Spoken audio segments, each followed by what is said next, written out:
And to all of my fellow Dabaweños, hear me out. We have to help. There's a human tragedy there.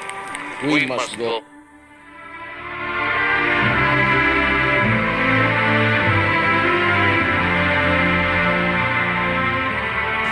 The mandate the mission is to care for them and maybe to be with them and to die. So I pray to God that they would be in safe hands, they would arrive to do the mandate and come home safely. We have a contingent of military men, police escorting them.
remember na God gave this to us not solely for the Filipinos.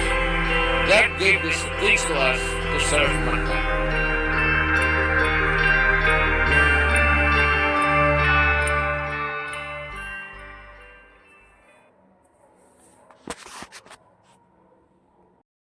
Wala siyang tao, pinalampas, lahat tinulungan niya. Kaya ako natatouch doon sa ano niya. Sorry. Sige, okay lang ma'am. Sorry lang po. Kasi hindi naman sa talagang doon ako naramdaman ko na may puso pala talaga siya. Sa kahit mahirap na tao or mayaman, wala siyang ay na tinutulungan niya. Ma'am, linawin lang natin, ma'am. Lahat ba ng mga natatira dito, ma'am, ay mga biktima ng Yolanda? Yes po, lahat po biktima ng Yolanda. Kasi hindi naman po pwede na magpunta dito na hindi po biktima ng Yolanda. Lahat po kami. Anong taon, ma'am, na-distribute ito sa Actually ako, 2018 na ako na dito. 2018? Yes po. So, during Duterte admin? Yes po. Dito na po. Ma'am, bukod sa pabahay, ma'am, during, after Yolanda, sa Baguio, ano pa ba ang naitulong ni Tatay Digong sa mga biktima ng Yolanda? Marami po sir eh. Kasi nung naalala ko nung Yolanda, malaki namang truck ang nakapunta dito, yung mga dump truck. Nakalagay naman Davao. Yun lang ang ano namin na baka sa kanya yun. Kasi wala naman nakalagay doon Duterte. From the people's Oo. Davao. Pero nakita lang namin, yun lang ang iniisip ko nung nag-Yolanda, nabasa ko Davao. So isip ko kay Duterte. Ma'am, may idea kayo, maliban sa pabahay na nagawa ni former President Rodrigo Duterte dito sa Tacloban, meron pa ba kayong alam na mga proyekto ng nakaraang administrasyon na nakikita ngayon o na papakinabangan ngayon ng mga kababayan ninyo? Yes po, yung road, bypass road. Opo. Kasi yan naman po ang project niya eh. Yun ang ano namin, kahit saan. Ay, itong bypass road, dati sa kanya talaga yun. Ano pa po? Yung hospital siya sa... Hospital na Yes po, yes. Oo, yung hospital. Anong pangalan ng hospital yun, ma'am? Yung EVRMC. Anong yun? Anong... Sa region yan eh. Pero parang wala ng R, EVMC na lang. Sige na lang. Eastern Ang import- Visayas. So sa madaling... Eastern Visayas. May regional man dati. Regional. Pero iba na ngayon. Eastern Visayas, wala ng R, EVMC na lang. So yung hospital na yan ay pinagawa na Duterte yun. Duterte Sa kanya pa naman yan dati. So malinaw po na ang nakaraang administrasyon maraming nagawa dito sa Tacloban. Oo, sa ano lang, sa akin lang, mayroon naman din. Opo. Oo. Malinaw naman po na nakatulong naman po din sa amin. So repasuhin na po natin yung mga nagawa ni former President Duterte, ma'am. Itong pabahay, bypass road, at saka yung hospital. Baka meron pang iba. Meron pa, ma'am, na hindi namin na... Oo. Wala po ako kasi dito sa pabahay, yun lang ang ano ko na. Marami pa siguro, pero hindi ko lang Kalsada kasi- pa, bukod sa mga... Oo, ito dito yung yung kalsada dito sa Panorte. Ayun. Ayan, oo. Mm. Sa kanya naman po yun. Gumanda-ganda po. Yung mga kalsada noon na hindi nadadaanan, napaayos ng Duterte. Yung tubig. Tubig din. Yes, tubig oo. din. Saan patubig? Dito Tinutukoy niyo po. Prime water kasi ngayon eh. Mhm. Oo, kaya sa kanya pa naman yun. Yung Duterte admin. Oo. Paano kami dito. Saan po pumapasok yung tubig ngayon ng mga, sa mga bahay? Sa mga bahay na po. Doon sa proper, sa poblasyon. Hindi, dito sa dito sa Norte. Lahat na. Lahat kami may mga na. Yung may mga kayang magbayad, nakapaano na. Meron naman silang, yung iba wala kasi dito. Ma'am, pag tinatanong kasi namin yung mga taga-Tacloban, meron silang naitulong ni Tatay Digong na hindi talaga daw nila makakalimutan kahit anong mangyayari. Alam mo pa ba yun, ma'am? Ano po yung tulong ng Duterte after Yolanda na hindi daw talaga makalimutan ng mga taga-Tacloban? Yung sa amin naman, sa akin lang sa akin lang. Ang naitulong na hindi ko makakalimutan, hindi ko talaga makalimutan itong house and lot na pinamimigay kahit kailan. Kasi habang buhay at sa mga anak, sa apo, dala-dala namin lahat ito. Kahit kailan. Kaya hindi ito pwedeng makalimutan. Habang buhay din siyang na-feel namin yung ano niya sa amin, yung awa Na-feel din namin. Kasi totoo naman na hindi naman sa nag-aano, na totoo naman talaga na malaking ano niya to sa amin, tulong, house and lot. Yung iba naman, yung aftermath ng Yolanda, dahil mayor pa si Tatay Digong, pumunta lahat ng medical team. Yung mga rescue team, pumunta 911. Yung sinabi mo kanina na may mga relief goods na Ay, oo. Opo. Oo, yun yung pinakaunang nag-response, Mayor Duterte that time. Nakita mo rin yun, ma'am. Nakita ko, actually dati, kasi hindi pa ako masyadong ano sa Facebook. Nakita ko na lang yung ano niya na, naghingi siya na parang nagmamakaawa na, maawa naman kayo, Yung galit na galit siya doon. Yung galit na galit siya. Oo, nakaiyak din ako nung napanood ko siya na, tulungan niyo yung Tacloban, di ba kayo naawa? Ano nangyari para sa akin na tumulod na yung luha niya nung nakita niya na lumubog ang Tacloban talaga. Totoo naman. Kasi nakita namin yung ano, kasi ako wala akong cellphone, hindi ako nung nakita ko na lang sa huli na ganun siya kasi si Sir tumulong sa amin dati. Bakit ka naiyak mo? Na-feel ko Sige ma'am, sige po. naramdaman ko kasi ang na-feel ko na totoo siya para sa amin. Nagmamalasakit siya sa mga mahirap. Hindi ko talaga makalimutan yun. Na kahit hindi siya taga rito, nung naging presidente siya, wala siyang tao, pinalampas, lahat tinulungan niya. Kaya ako nang-touch doon sa ano niya. Sorry. Sige, okay lang ma'am. Sorry lang po. Kasi hindi naman sa talagang doon ako naramdaman ko na may puso pala talaga siya sa kahit mahirap na tao or mayaman, wala siya ay tinutulungan niya. Lahat kami. Actually, ma'am, hindi lang ikaw yung natatats nun kasi halos lahat ng taga-Yolanda o taga-Tacloban ay yun ang hindi talaga makakalimutan. Yung biglang dumating yung isang Rodrigo Duterte kasama yung team ng 911. Nagre-rescue lahat ng mga patay, ma'am. Kasama yun. Oo nga So, talaga, nakita ko naman yung nila, yung truck na mga malalaki.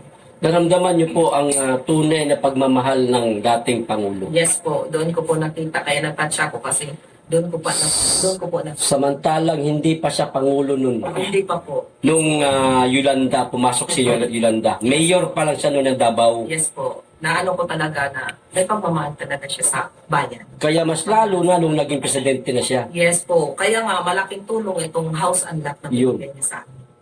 Kasi hindi lang sa akin, sa mga anak ko, sa mga apo pa rin. May kasama ka bang pamilya, ma'am, na biktima ng Yolanda? Napas lang? Kasi actually, mga kaibigan lang. Wala naman akong pamilya dito Ako lang kasi nandito sa Tacloban nung time na yun. Ma'am, ano po ang inyong meron kasing mga nagsasabi na si former President Rodrigo Roa Duterte ay wala umanong naitulong sa biktima ng Yolanda sa Tacloban. Actually, yung sa akin lang naman po, sinabi ko lang ng totoo.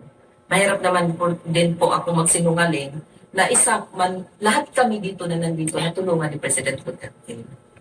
Mahirap naman din po ako magsabi na hindi totoo, na sa totoo naman po, ay totoo naman po nakakatulong po. Ano po ang inyong mensahe sa mga taong nanguhusga kay Pangulong Duterte na wala daw natulong yan sa Yolanda? Siguro, nasabi nila yon kasi baka hindi sila natulungan dati, baka wala sila dito nung dati. Kaya nasabi nila yon. Pero kami na nandito nung time ni Yolanda at saka nung nangyari sa amin na yun na nabigyan kami, malaking tulong para sa amin.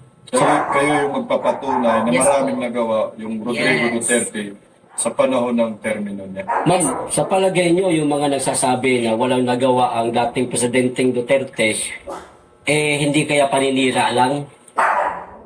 Para sa akin, hindi naman po natin masabi kasi napaninira. Siguro, para part sa kanila, may sabi natin. Kasi ang sa akin lang, nagsabi lang ako ng totoo, na malaking naitulong sa amin. Maraming naitulong at malaking naitulong sa amin. Na hanggang ngayon Hanggang ngayon. pinakikinabangan. Yes po. I think mga nabigay ata ma'am na mga units, housing unit kung hindi ako nagkakamali. Na-distribute ni Tatay Digong bago siya bumaba ay 205,000 housing unit. Yun yung, ganun karami to. Yung, Dito na sa Tacloban, sa ha? Tacloban yan to, na-distribute yan 205,000 unit during Duterte admin. 85% ay na-deliver na ho ni Tatay Digong na rehabilitation dito sa Tacloban. Siguro po, kasi dito sa amin, ang naano ko lang, dito sa amin sa North Hill, marami kami.